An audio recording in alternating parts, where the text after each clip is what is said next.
ఇప్పుడు చూడు ఎంత క్యూట్గా ఉన్నావో, నిజంగానే మహాలక్ష్మిలా ఉన్నావు. చెప్పాను కదా సీత, నువ్వు అందరిలాంటి అమ్మాయి కాదని. చాలా రేరుగా ఉంటారు సీత నీలాంటి అమ్మాయిలు. కానీ మీరు కూడా ఈ జనరేషన్ అమ్మాయిలా మారిపోతే, పురాతన వస్తువుల్ని మ్యూజియంలో చూసినట్టు ఒకప్పుడు ఇలాంటి అమ్మాయిలు ఉండేవారని మిమ్మల్ని కూడా మ్యూజియంలో చూడాల్సి వస్తుంది సీత. నేనేం కావాలని చేయలేదు.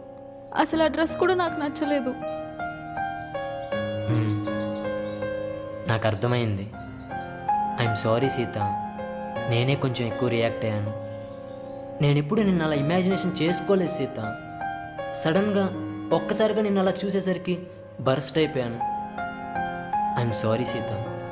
అయ్యో, మీరెందుకు సారీ చెప్తున్నారు? నేను ఎలా ఉండాలో నాకు మీరు కాకపోతే ఇంకెవరు చెప్తారు?